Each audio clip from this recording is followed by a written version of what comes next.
Hello दोस्तों, रात के 9:30 बज चुके हैं। शुक्रवार का दिन है, तो चलिए अपने सपनों में खोने से पहले, सोने से पहले सुनते हैं एक प्यारी सी कहानी। विजय 28 साल का है। दिल्ली की एक बड़ी कंपनी में जूनियर मैनेजर है।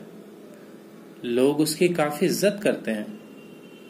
वो अपने काम को लेकर इतना ईमानदार जो है, मिलनसार है, सबकी मदद भी कर देता है।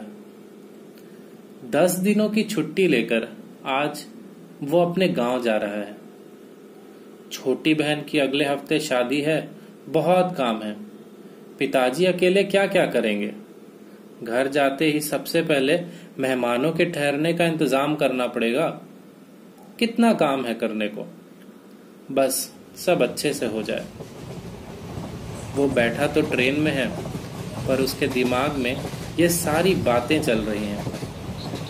अचानक से सामने वाली सीट पर करीब एक 65-70 साल का आदमी आता है। आंखें उनकी थोड़ी कमजोर हैं शायद।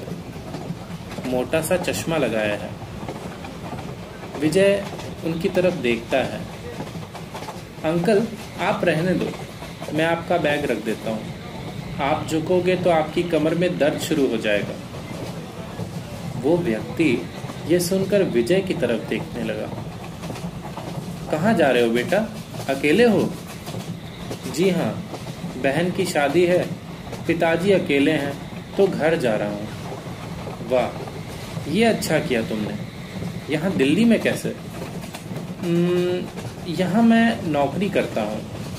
परिवार गांव में रहता है तो गांव जा रहा हूँ। आप भी अपने घर जा रहे हैं क्या? हाँ बेटा, मेरी पत्नी का देहांत हो गया था 15 दिन पहले। अस्थियां लेकर हरिद्वार गया था, अब वापस लौट रहा हूँ। ओह, सुनकर बहुत दुख हुआ, विजय कहता है। 12 घंटे के सफर में उन दोनों ने काफी बातें की। 5 घंटे बीत गए। विजय अपने बारे में बताने लगा कि कैसे उसे यह नौकरी मिली। वो सोचने लगा कि मैंने इन्हें कहीं तो देखा है, पर कहाँ देखा है याद नहीं आ रहा। थोड़ी देर में वो बुजुर्ग कहते हैं, आज मैं बहुत खुश हूँ कि तुम इतने बड़े आदमी बन गए। जी, मैं कुछ समझा नहीं, विजय कहता है। बेटा, मेरा नाम श्याम प्रकाश है। भले मेरी आंखें थोड़ी कमजोर हो गई हैं, पर मैं अपने स्टूडेंट को कैसे भूल सकता हूँ, और वो भी उसे जो अपनी क्लास में अव्वल आता हो। गुरुजी आप! ये सुनते ही वो अपने टीचर के पैरों में गिर पड़ता है। आज मैं जो कुछ भी हूँ आप ही की वजह से हूँ। विजय की आंखें नम हो जाती हैं, उसकी आंखों में आंसू आ जाते हैं। मुझे लगा था कि मैंने आपको कहीं तो देखा है। विजय बेटा, मैं तो तुम्हें देखते ही पहचान गया था। तुम्हारे पिताजी अक्सर मुझसे मिलते जुलते हैं।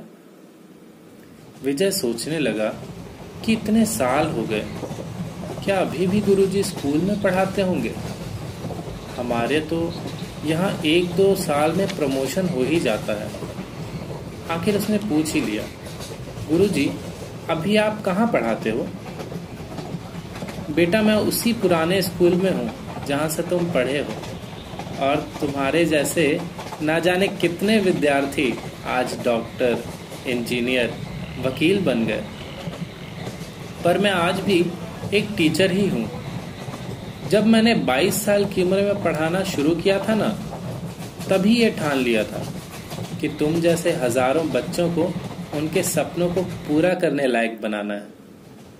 मुझे यह देखकर अफसोस कभी नहीं होता कि मेरे पास कितनी दौलत है, पर हाँ, मुझे यह देखकर गर्व होता है कि तुम जैसे बच्चों के पास आज सब कुछ है, वो भी तुम्हारी खुद की मेहनत से हासिल किया हुआ।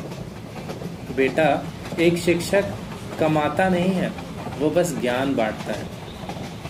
ये सब सुनकर विजय सोचने लगा कि इतना समर्पण कोई कैसे कर सकता है।